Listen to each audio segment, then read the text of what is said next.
Kitchen remodels are one of the most expensive parts of any home renovation. Well, in today's video, I'm gonna show you the top 10 ways to save between $26,000 and $48,000 to create the kitchen of your dreams. Over the years, I've remodeled many homes, and I'll be sharing with you the top money-saving deals, when and where to hire out contractors, and how to achieve professional-looking results by DIYing it yourself. Think of this as a cheat sheet for your next budget-friendly kitchen renovation. Let's get into it. Electrical and plumbing are the two key areas that I recommend people hire out professionals for. Mistakes could be expensive and dangerous, but there's still tons of opportunities to save a lot of money if you're smart. Number one, avoid moving outlets.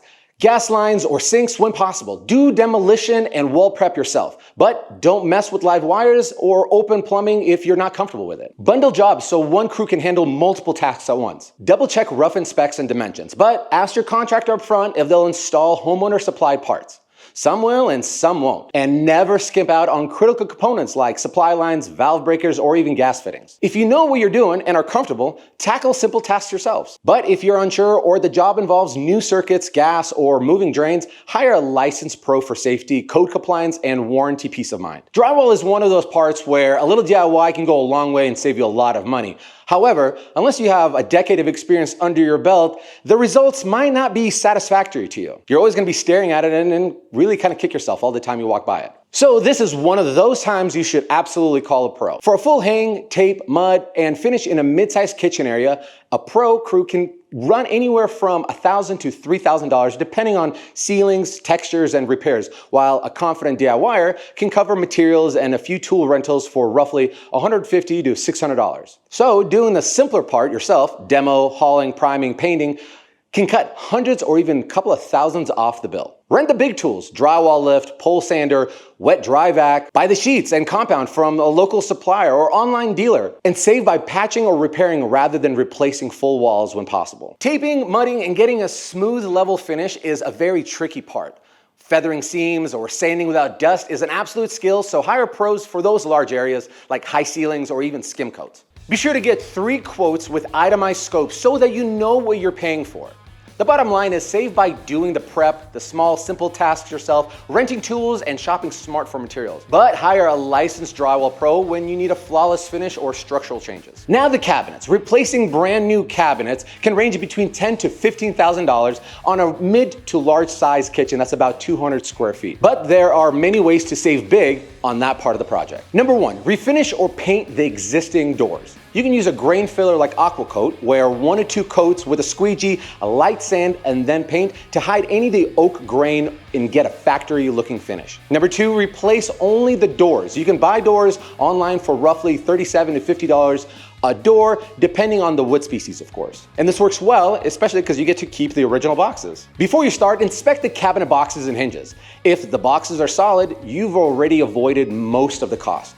Consider upgrading to soft closing hinges and new pulls for surprisingly high impact finish. And be sure to shop local shops or online door makers for a better door price and quicker turnarounds. The bottom line is with paint, doors, or refacing, you can get a showroom look for a fraction of replacing everything. Now the countertops. Countertops are one of those little places where with a little bit of strategy, you could save a whole lot of money and have big results. Instead of spending $6,000 to $9,000 for granite or quartz throughout the entire kitchen, only place it in the island. That's your focal point, and then use a modern laminate or butcher block along the perimeter of the kitchen. Butcher block runs about $35 to $150 a square foot, depending on the wood species like bamboo or end grain walnut, and can save you roughly $4,500 to $8,200 versus a full stone job. Make the mix look intentional by matching tones rather than materials. Repeat an accent color in hardware or the backsplash, and keeping similar edge profiles so that transitions feel cohesive. You can score big savings by hunting remnant slabs for the island, choosing prefab stone sections, or buying laminate from local fabricators who often beat big box prices. Now remember maintenance trade-offs. Laminate is a low maintenance but not heat proof, so you can't put your hot pan on it. Butcher block needs oil and occasional sanding. Concrete needs sealing, and quartz and granite are the easiest long term. And be sure to plan seams, supports, and overhangs according so that your budget-friendly combo performs like a pro.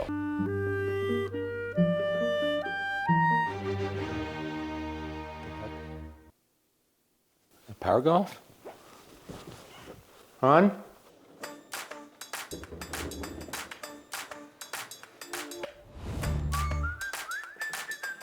Every year, natural disasters like hurricanes and severe storms cause power outages, putting families at risk. Power outages mean spoiled food, lost communication, dark rooms, and cold or hot temperatures. But being prepared can make all the difference. That's why I'm excited to talk to you about the sponsors of today's video, EcoFlow Delta Pro 3. In these situations, many people rely on traditional gas power generators. Though they work great, they're very inconvenient with their loud noise, toxic fumes, therefore you cannot bring them indoors, and their requirement for fuel. That's why I rely on the EcoFlow. It's smarter, it's trusted, it's reliable. There's no noise to deal with, there's no toxic fumes to deal with, and you can bring her indoors. With EcoFlow, you can keep all your essentials running, from keeping your refrigerator running and keeping the food from spoiling, to charging the kids' tablets to keeping them entertained. One of my favorite features is running my internet router off of it to keep all of our communications still intact with the rest of the world, not to mention entertainment during a power outage. Many other things like CPAP machines or other medical equipment. You can power electric cooktops, AC units to keep you cool during hot summers. It allows for you to still make food for your kids, like with toasters and blenders and coffee makers for yourself and your spouse, or even powering the lights. One of my favorite setups is if you have one of those generator switches connected to your breaker circuit panel, with the flip of a switch and within milliseconds, the power will generate all those essentials that you're requiring for power backups, all while avoiding any kind of noise, any kind of fumes, and the need to run with gas canisters to your local gas station. And when it comes to recharging, it recharges faster than any competition out there, from 0 to 100% in just 1 hour. It's extremely convenient when it comes to recharging. You can use solar panels to recharge it during the day, an EV charger when the power is still on, and one of my favorite ways to operate is having a traditional gas generator during the day running to recharge it so it's ready for us to use at nighttime. The EcoFlow Delta Pro 3 has a 48 kilowatt hour capacity when paired with additional batteries, powering multiple appliances in your home for days instead of hours. Because you never know how long these power outages can last. Whether blackouts or adventures, it adapts to all of your needs. It's perfect for outdoor use, whether you're camping, tailgating, doing any kind of remote work. It has reliable power that's there for you when you need it. When comparing it to traditional gas power generators, as you can see, we're currently powering the slant behind us, and there's no noise, there's no toxic fumes.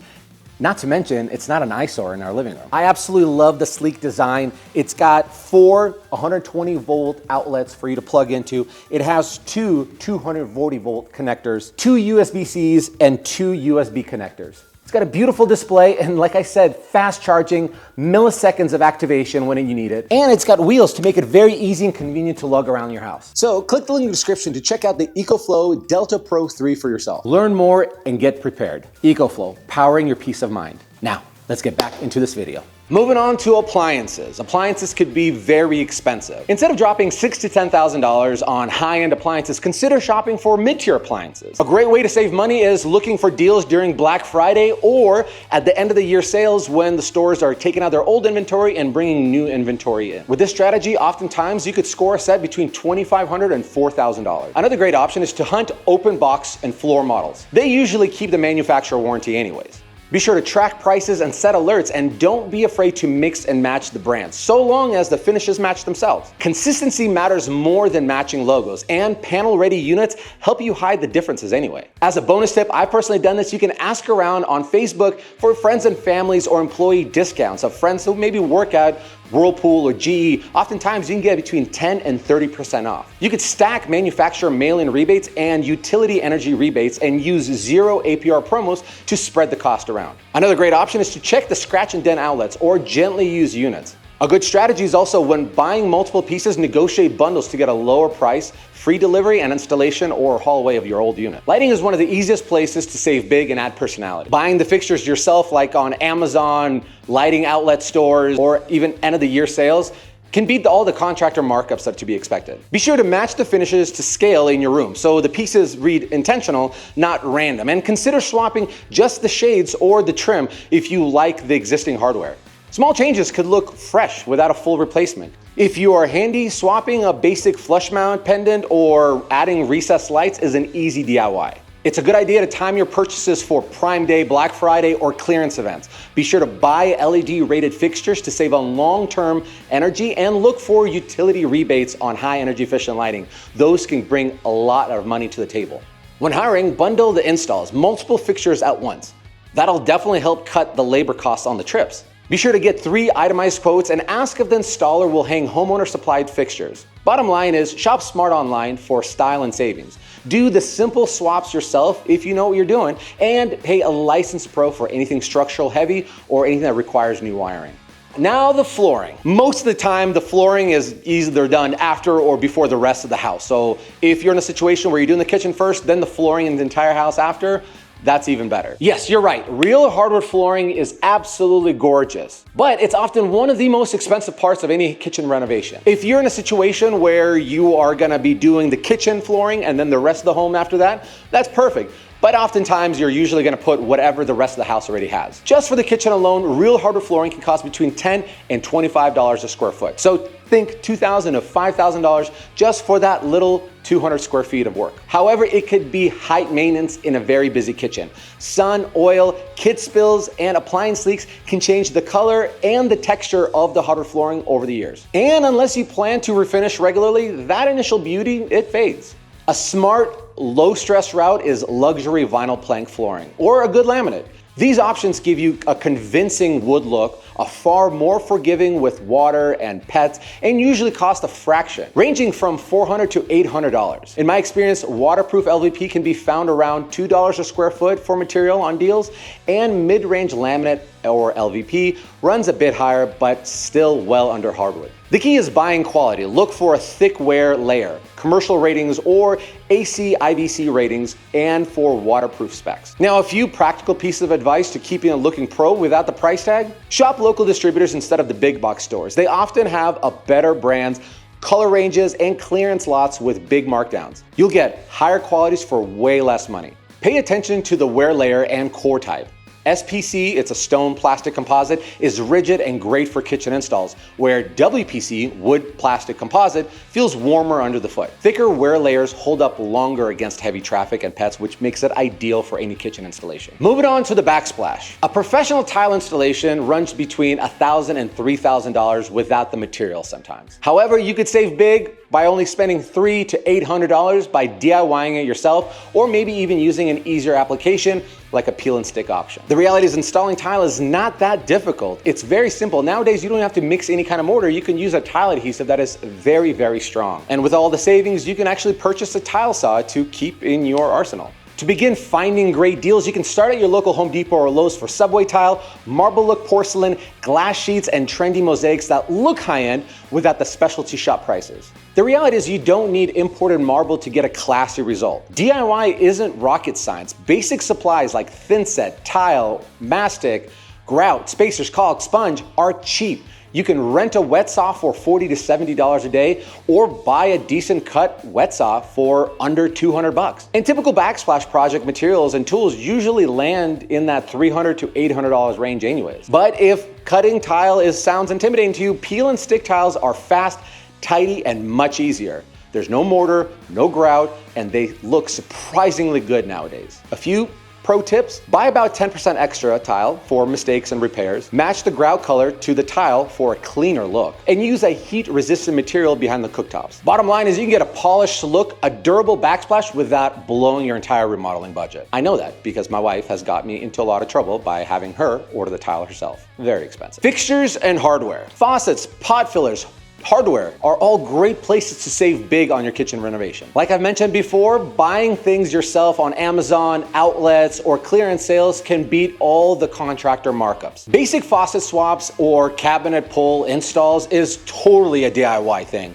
But plumbing work that involves running new lines, like adding a pot filler, should be done by a licensed plumber because it requires proper shutoffs, support blocking in the wall, and code compliance hookups. When shopping, be sure to match finishes across faucets and the hardware, like brushed nickel or maybe matte black or rose gold. And make sure to buy a few extra pulls for those future repairs, by the way. Be on the lookout for ceramic disc valves and reputable brands for longevity. Oh, and watch for flow rates if you want efficiency. And do not skip out on hidden parts, and confirm countertop thickness, deck mount versus wall mount compatibility, spout reach, and swing radius for pot fillers. Be sure to ask your plumber ahead of time if they install homeowner supplied fixtures Some will and some won't, like you already know. Negotiate labor when bundling installs and time purchases for sales like always. Bottom line, you could save a lot by sourcing faucets and hardware yourself and doing simple swaps. But hiring a pro for new water lines or anything that affects the plumbing system to stay safe and code compliant. And code compliant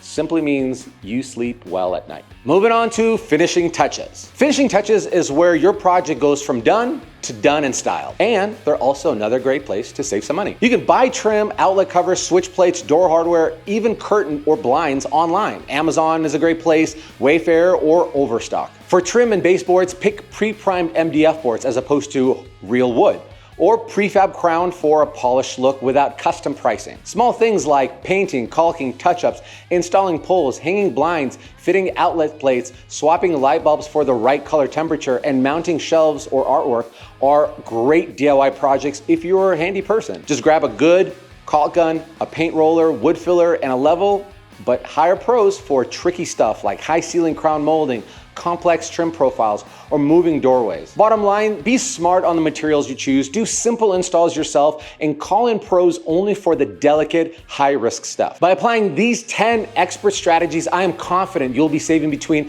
$25,000 to $48,000 on your next home renovation. I know that because I built a $50,000 kitchen at our cabin in the woods for $25,000 using these systems. Best of luck on your kitchen transformation. I'm excited for you to save a whole lot of money so you can take that money and reinvest it in the rest of the home transformation. If you have any other money saving tips, I would love to see them in the comment section down below. And in the meantime, here's a video I think you might enjoy.